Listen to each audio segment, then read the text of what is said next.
As diferentes noções da teoria psicanalítica foram elaboradas desde Freud entre o trabalho clínico e a análise da cultura, para abordar justamente essa relação entre a experiência clínica e a análise da cultura. Hoje nós nos entrevistamos com Nora Merlin. Eu sou Daniel Omar Pérez e este é o podcast de Psicanálise e Filosofia.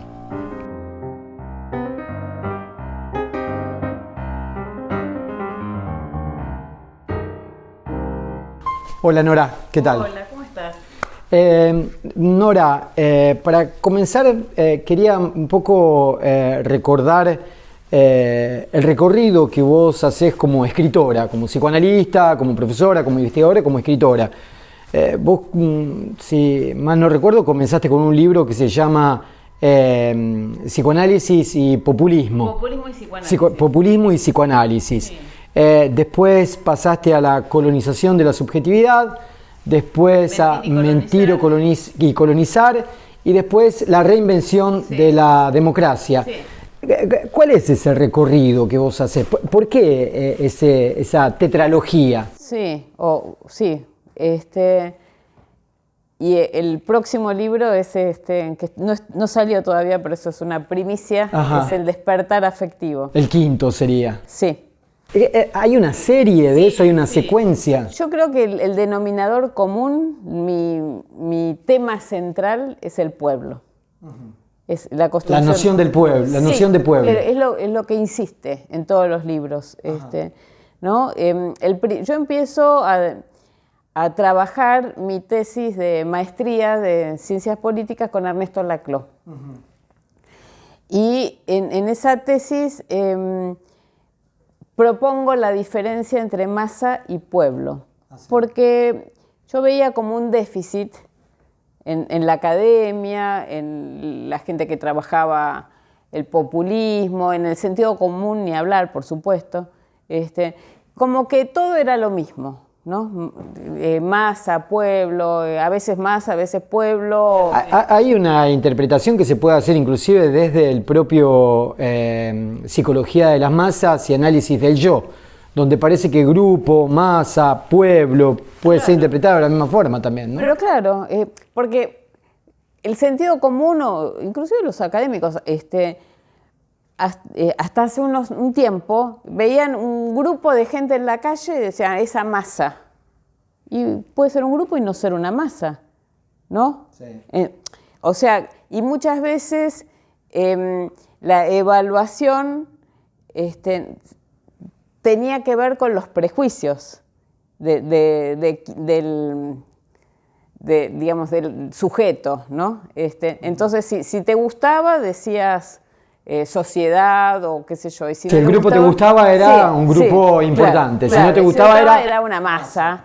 Entonces yo lo que vi es que faltaban categorías para pensar teóricamente, conceptualmente la diferencia, no según los prejuicios del investigador. Pero eso parece también suceder dentro del propio movimiento psicoanalítico, a pesar de que Freud se distancia de los teóricos del siglo XIX, que veían en la masa, digamos, una cosa amorfa y, digamos, subhumana, patológica, y Freud va a introducir la cuestión de la libido. A pesar de eso, dentro también del propio movimiento psicoanalítico, dentro de los propios psicoanalistas, había una especie de repulsión a lo que sería la masificación, digamos así. Sí, paradójicamente muchas instituciones devienen en psicología de las masas. Forman fenómeno de masa, claro. Instituciones psicoanalíticas que forman fenómeno de masa. Paradójicamente, porque por un lado se cuestiona eso, ¿no? Hay un desagrado en relación a la psicología de las masas y muchas instituciones devienen en psicología de las masas. ¿Qué quiere decir esto? Que hay alguien que ocupa el lugar de líder, ¿no? Del conductor. Hay identificación, idealización y después hay un efecto justamente de sugestión, de identificación, ¿no? Donde hay que pensar igual y entonces, alguien que se anima a pensar, a disentir con ese discurso que no se reconoce como único, pero termina siendo uniforme, sí, ¿no? Entonces ese que piensa distinto parece que lo excomulgan de la institución. Y es un fenómeno de masa que puede producirse en la sociedad y también en asociaciones de formación psicoanalítica. Claro, pero si hay algo que nada tiene que ver con el psicoanálisis es la psicología de las masas. Claro. Que inclusive Lacan advierte y dice en el seminario 11, dice, ojo, ¿no? Mantener la máxima distancia entre el ideal y el objeto. Uh-huh. ¿No? Porque la transferencia tiene que separar el ideal del objeto, porque si no estamos en la sugestión. Sí.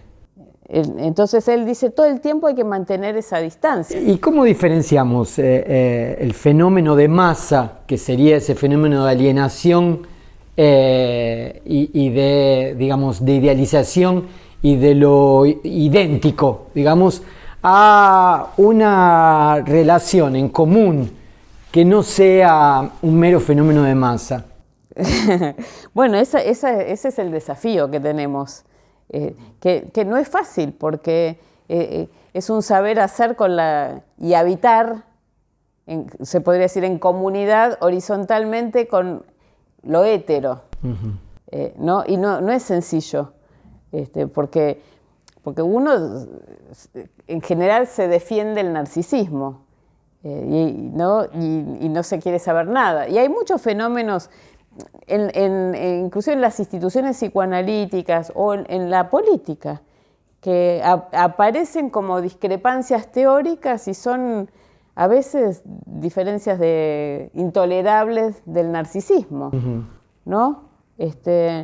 O inclusive en la esfera de la política también pasa eso, ¿no? Entonces vos decís, sí, bueno, ¿cómo se construye un común que no sea la psicología de las masas? Porque yo creo que la psicología de las masas tiende al todo y al cierre. Entonces ahí estamos en problemas, porque el todo y el cierre produce excepciones, ¿no? No hay igualdad ahí, hay jerarquías, en la psicología de las masas ¿no? Hay jerarquías, hay excepciones. Entonces hay segregación, y eso va en contra del psicoanálisis, ¿no?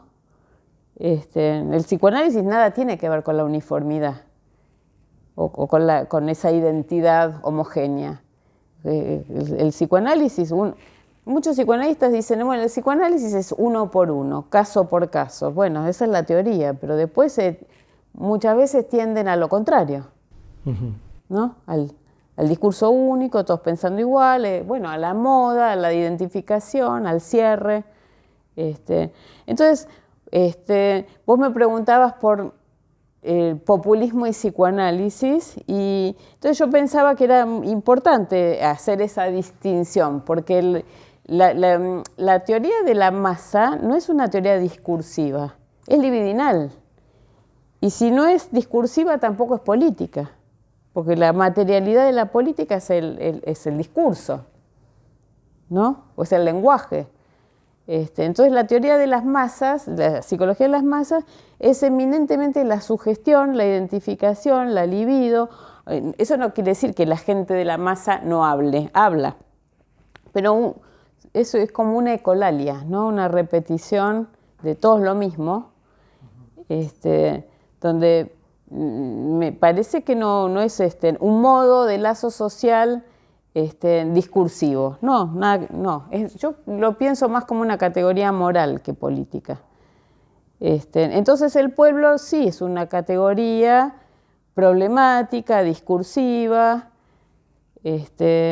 donde interviene lo libidinal, interviene el amor, pero no como la base de la construcción. Hay efectos de identificación, hay efectos de amor, hay líder, ¿no? Pero es bien distinto el líder de masas que el líder de pueblo, por ejemplo. ¿Cuál sería la diferencia? Y el líder de masas está uno podría decir, en la causa de la construcción, está en el, ¿no? Es como una positivización de la construcción. En cambio, el líder de pueblo es un efecto de la construcción que cae, que está al final. Es como que el líder de masas es el pastor con las ovejas que dice, síganme, Sí. ¿no? Que te trae malos recuerdos seguramente, o algunos recuerdos. Pero digamos, esa es la construcción del líder. Y la relación al líder es de sometimiento, de obediencia, de fascinación, de idealización, ¿no? Hay como una puesta fuera de juego del pensamiento singular, si querés. Hay acatamiento, hay sometimiento. Ahora, en las construcciones de pueblo hay que estar como muy advertidos, en el sentido de... más bien hay que estar advertido de la masa, digamos, porque no es que uno está vacunado de la psicología de las masas, ¿no? Uno puede caer en ese fenómeno de alienación. Nosotros los separamos así como analíticamente, como categorías, ¿no? Pero las categorías no son puras, nunca. En uno de tus libros vos decís que el líder no necesita ser una persona, que pueden ser, por ejemplo, los medios de comunicación. Claro. ¿Cómo es eso? O puede ser el odio, como en el fascismo, ¿no? El lugar del líder. Claro, no tiene, puede ser una persona, un afecto, porque, ¿no?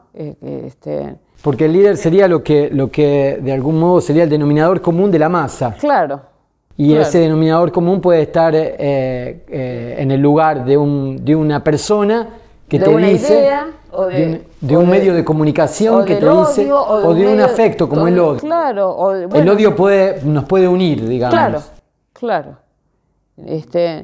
No nos une el amor, sino el espanto. Sí, así dice Borges. Claro. Entonces, y los medios de comunicación, yo creo que desde que, digamos, los medios son corporaciones, generan, producen, instalan discurso único, instalan identificaciones y construyen psicología de las masas. De algún modo, los medios masivos de comunicación te dicen inclusive a qué hora, ¿no? Gabriel Tarde decía que el periodismo, en el siglo XIX, decía que el periodismo era aquello que te decía a quién odiar, que se orientaba. Claro. Cuando uno ve la programación de ciertos medios de comunicación, parece que ciertos medios de comunicación te dicen a qué hora vos te tenés que indignar con las noticias, a qué hora tenés que llorar con la novela, a qué hora tenés que reírte Y ahora, peor todavía, porque los medios son corporativos, son concentrados, ¿no? Son de empresas comunicacionales.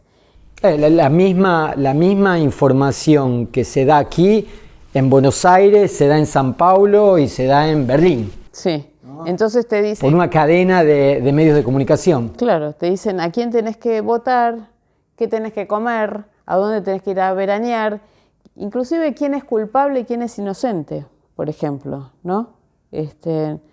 Más allá de la justicia. Sí. Ya hay, ¿no? O sea que los medios de comunicación no solo sustituyen la escuela como el lugar de formación de la subjetividad, sino que también sustituyen en cierta medida la justicia. Ponele, sí. Y son, como decía Althusser, los medios son eslabones reproductores de ideología, ¿no? Aparatos ideológicos del Estado, decía él, pero bueno, no son del Estado justamente, pero son... Él tenía una noción del Estado en la cual incluía también entidades privadas. Ponele, claro. Pero entonces, y yo creo que es un agente privilegiado de reproducción ideológica, ¿no? Esto de los medios de comunicación corporativos, concentrados, y ahora también las redes sociales. Y eso de algún modo podría permitir entender por qué estos fenómenos políticos pueden funcionar en Turquía, en Hungría, en Brasil, en Argentina, en Estados Unidos. Es la misma fórmula, ¿no? Es la misma fórmula. Y eso explica una de mis preguntas en los libros es, bueno, ¿por qué el sujeto vota en contra de los propios intereses? ¿No? ¿Por qué vota lo que no le conviene? ¿Por qué vota en contra de sus propios derechos? ¿O por qué vota alguien de clase humilde, ponele, igual que la oligarquía? Y ahí hay todo un aparato de imposición ideológica y de construcción de subjetividad donde no hay una libertad, como te cuentan, ¿no? Entonces vos terminás votando por identificaciones, por una pertenencia imaginaria, ¿no? Porque, por estar en la foto, por inscribirte en la masa, pero no es una pertenencia real, es una pertenencia imaginaria por su gestión, porque vos si votás pensás que si votás a fulano vas a pertenecer, no, es una pertenencia imaginaria por emblemas, por identificaciones, por signos o señales. O sea que eso hace con que de alguna forma yo pueda reconocerme a mí mismo a partir de ese discurso que se impone desde afuera. Claro, porque ¿no? yo me creo que soy eso. Es como ¿viste la teoría del espejo? Sí. ¿No? Que votás porque te crees que sos eso. ¿No? Y te identificás. Entonces, bueno, yo creo que es uno de los mayores obstáculos para la emancipación de los pueblos, todo este fenómeno, porque es una resistencia en la cultura, ¿no? La emancipación se vio en los últimos años como un trabajo individual, digamos. Yo me emancipo de mi patrón, claro, y dejo de trabajar en una fábrica para emprender un negocio particular. Sí. Y a partir de ahí, digamos, yo voy a ser más rico o más pobre de acuerdo a mi mérito y de acuerdo a mi esfuerzo también, ¿no? Bueno, ese es un cuento que nos contaron, ¿no? El neoliberalismo nos contó el cuento de la meritocracia, ¿no? De que si vos te trabajas mucho y te esforzás y bueno, el día de mañana, en realidad es un cuento chino eso, porque tanto en Brasil, es un cuento americano. Un cuento americano, más que chino. Ahora que estamos con el cambio de hegemonía, claro, pobres chinos, claro, es un cuento, sí, de la felicidad americana, claro, de la belleza americana. De alguien que con esfuerzo propio, como un claro, Ford, claro, hizo un motor y vendió autos para todo el mundo. Ponele. Bill Gates hizo una computadora y le vendió computadora a todo el mundo. Pero nosotros, por ejemplo, en la Argentina tuvimos con el kirchnerismo, es la primera vez que se hicieron universidades en el conurbano, o en Brasil lo mismo, ¿no? Fue Lula el que desarrolló un sistema democrático universitario, ¿no? Entonces, y ahora están apareciendo las primeras generaciones en una familia de graduados universitarios, porque es un cuento que si vos te esforzás mucho y estudiás, podés graduarte. Si no tenés una universidad... Claro, parece que los anteriores no se esforzaron mucho. Parece que no se esforzaron. Que no se esforzaron suficiente, que solo ahora se esforzaron. Claro, entonces qué casualidad, ahora que hay universidades, entonces sí. Ahora, al mismo tiempo que hay ese fenómeno, digamos, de la meritocracia y del esfuerzo, al mismo tiempo, no sé si de forma causal o concomitante, por lo menos es lo que aparece en las estadísticas, hay síntomas de depresión, de cansancio crónico, de agotamiento físico y psíquico. ¿Cuál es la relación? ¿Hay alguna relación para vos entre uno y otro? Yo creo que sí, toda la relación, porque yo creo que los afectos no están por fuera de la política y no están por fuera del poder. Y el poder hace muchísimo tiempo que manipula los afectos. El campo popular tardó un poco más en percibir que había... Que hay algo de esto que hay que incluirlo, ¿no? Entonces, yo creo que el afecto privilegiado del capitalismo, o el capitalismo en su expresión actual, neoliberalismo, que también yo creo que no alcanza con decir neoliberalismo, porque hay un nuevo anudamiento, que es neoliberalismo, pandemia, virtualización de la vida y guerra, ¿no? Hay guerra Ucrania-Rusia, pero sabemos que no es solamente Ucrania-Rusia, que es una guerra,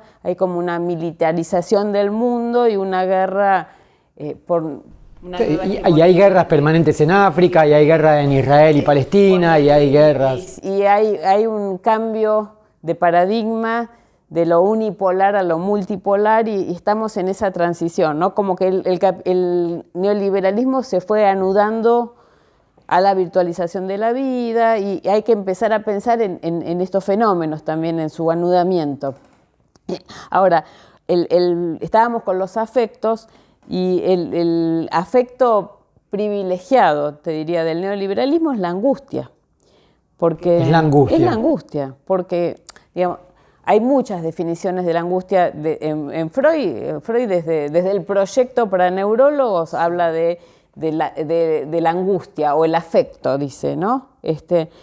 Como resto de la experiencia de dolor queda que el afecto o la angustia, y él dice indefensión, o dice estado de necesidad o de indefensión o de prematuración, donde el sujeto necesita del otro y de los cuidados. Entonces, y bueno, Freud hay 3 teorías de la angustia, en Lacan hay todo un seminario de la angustia, pero uno podría resumir la angustia diciendo, bueno, la angustia es desamparo, ¿no? Si tenés que poner una palabra, es indefensión.